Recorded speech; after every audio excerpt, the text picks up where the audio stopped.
안녕하세요. 오늘은 2장 성령의 도우심으로 자기 중심성과 맞서라 라는 말씀입니다. 성경에서 결혼 생활을 다루는 그 중요한 본문이 예배소서인데요. 그 5장 21절부터 이제 그 결혼 생활에 대한 말씀이 시작되는데, 그 말씀이 그리스도를 경외함으로 피차 복종하라라는 말씀이거든요. 그런데 이 말씀 앞부분에 성령 충만에 관한 그런 말씀이 나옵니다.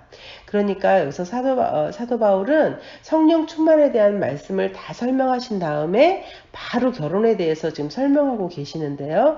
이것을 보아서 성령 충만하고 결혼은 굉장히 깊은 관계가 있구나라는 것을 알 수가 있죠. 그런데 여기서 주목해야 될 것은 성령 충만 다음에 결혼을 다루잖아요. 그러니까 결혼하는 사람은 혼자서는 공허하고 외로운 삶을 사는 사람이 결혼을 통해서 상대방을 통해서 만족을 얻고 애정을 얻으려는 사람이어서는 안 되고, 이미 성령으로 충만한 사람이 주님 안에서 문제 해결을 받고 만족을 얻은 사람이 결혼 생활을 시작해야 된다라는 것을 알 수가 있습니다. 그러니까 조금 더 설명을 덧붙이자면, 결혼은 외로움을 피하려고 하는 것이 아니라, 혼자 살길 자신이 없으니까 하는 것이 아니라 혼자서도 충분히 주님으로 만족하는 사람이, 혼자서 충분히 설 수 있는 사람이 해야 되는 것이라는 거죠. 결혼과 함께 찾아오는 여러 가지 어려움을 해결하는 것은 성령 충만을 통해서만 가능합니다. 바울은 예배소서 5장 22절 24절에서 아내는 남편에게 복종하고 남편은 그리스도가 교회를 사랑하셔서 자신을 주신 것 같이 아내를 사랑하라 라고 명령하는데요. 이 말씀은 서로 희생하라는 말씀이죠. 남편이든 아내든 스스로가 아니라 상대방을 위해서 사랑하라는 것입니다. 빌립보서 2장 3절에 보면은요, 그리스도를 따르는 사람들은 오직 겸손한 마음으로 각각 자기보다 남을 낮게 여기라고 말씀합니다. 이 말씀은 저 사람이 무조건 나보다 나은 사람이야 라고 생각하라는 의미가 아니라, 상대방의 이익을 먼저 생각하고 중요하게 여기라는 것입니다. 그리스도인은 내가 원하는 대로만 행동해서는 안 되고, 자기 이웃의 유익을 위해서, 그리고 그들의 필요를 채워주는 그런 방식으로 서로 대해야 된다는 것이죠. 그렇다면 이러한 그 이웃을 대하고 상대방을 대하는 원리가 인간관계 중에서 가장 중요한 인간관계인 부부관계에서 가장 잘 나타나야 되는 것이죠. 부부는 반드시 서로를 섬겨야 되며 기꺼이 서로를 위해서 나의 유익을 포기해야 합니다. 그런데 이렇게 다른 사람을 섬기는 능력은 내 힘으로 안 되죠. 성령님을 통해서만 가능하다라는 것이죠. 진리의 영이신 성령님이 우리 마음에 들어오셔서 우리를 변화시킬 때만 이것이 가능한 것이다 라는 것입니다. 결혼 생활을 하면서 이렇게 종의 마음을 가지고 서로를 섬겨야 되는데, 이렇게 못하는 가장 큰 장애물이 뭐냐면요, 우리 모두 죄성이 있잖아요. 이 죄성에서 비롯된 지독한 자기 중심성입니다. 내가 나를 중심으로 생각하는 거죠. 이 자기 중심성은 정말 많은 가정을 파괴하는 주범입니다. 그렇기 때문에 부부관계가 시작될 때 반드시 그 한복판에 따리를 틀고 있는 이 자기 중심성을 없애버려야 됩니다. 여기서 보이는 그림과 같이 이 뱀과 같은 자기 중심성이 바로 가정을 망치는 것입니다. 자기 중심성은 조급하고 쉽게 화를 내고 너그럽지 못하고 함부로 말하고 지난날의 잘못을 들추어냅니다. 그리고 자기 중심성은 상대방의 이기적인 모습에는 예민하게 반응하고 불쾌해하면서 나도 똑같은 그런 이기심이 있는 것은 보지 못하는 것이죠. 그래서 자기 스스로 자기 연민에 빠지고 상대방에 대한 분노를 갖게 되는 것입니다. 이혼한 부부들을 대상으로 조사해 보면은 이러한 자기 중심적인 마음가짐이 이혼의 가장 큰 요소였다라는 것을 알 수가 있습니다. 저 뱀과 같은 자기 중심성이 많은 가정을 무너뜨리고 또 지금도 무너뜨리려고 하는 것입니다.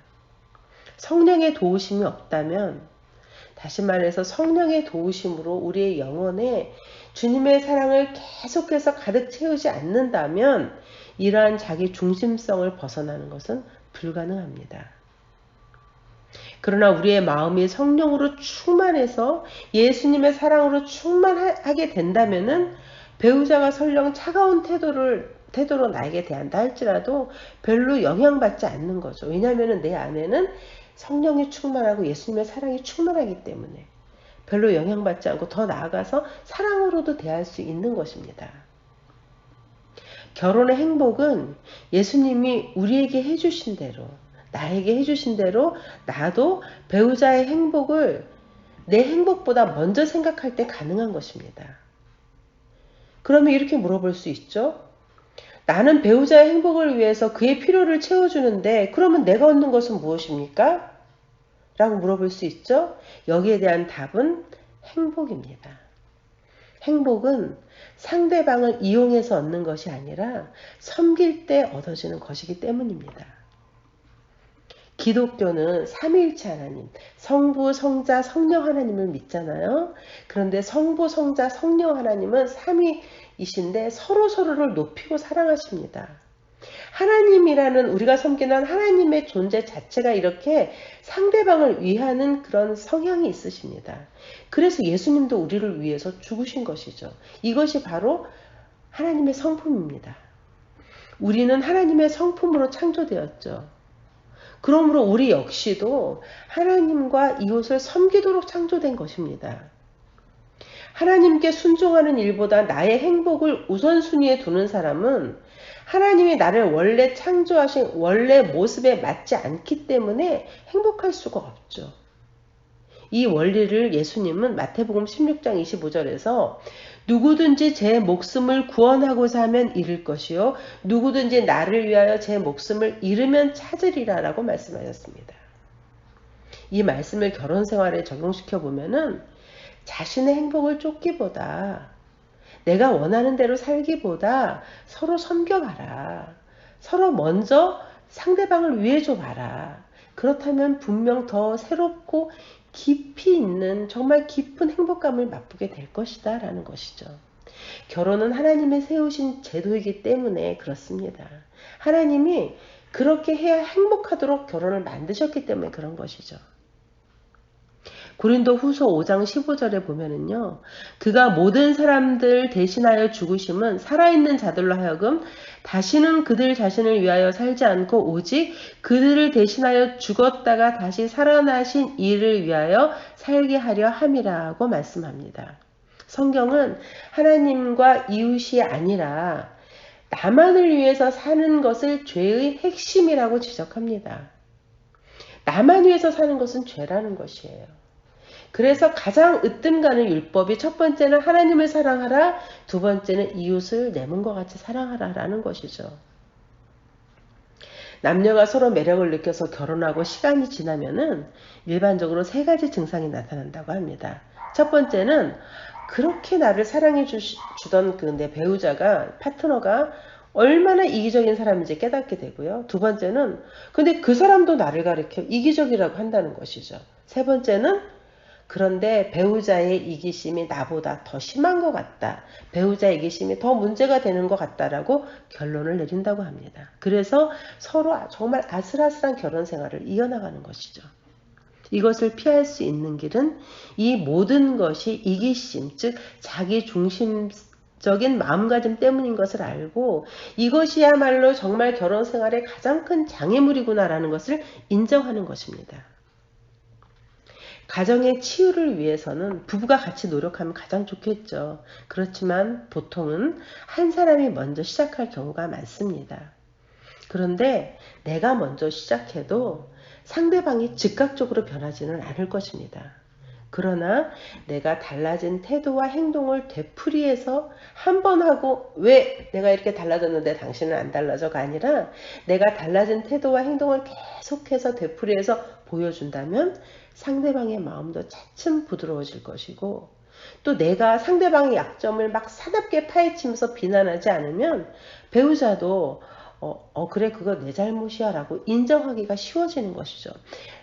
내가 배우자의 잘못을 지적할 때는 배우자는 절대로 자기 잘못을 인정하지 않습니다. 이렇게 어느 한쪽이 먼저, 즉 내가 먼저 이렇게 변화를 시작하는 것만으로도 부부관계의 앞날은 훨씬 밝아질 수 있습니다. 주님은 죄를 지은 우리가 마땅히 감당해야 될 형벌을 대신 받으시기까지 자신을 희생하셨습니다.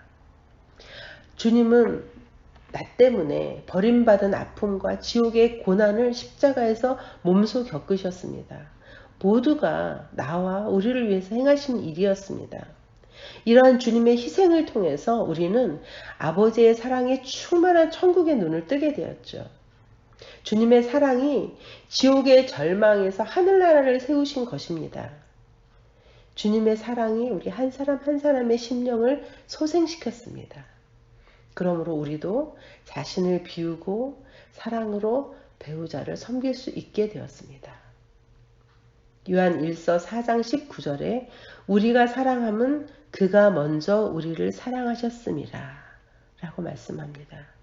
결혼 생활의 행복은 저 사람이 아닌 내가 먼저 사랑하는 것에서부터 시작이 됩니다. 오늘 이 말씀 깊이 묵상하신 하루 될 수 있기를 바랍니다. 감사합니다.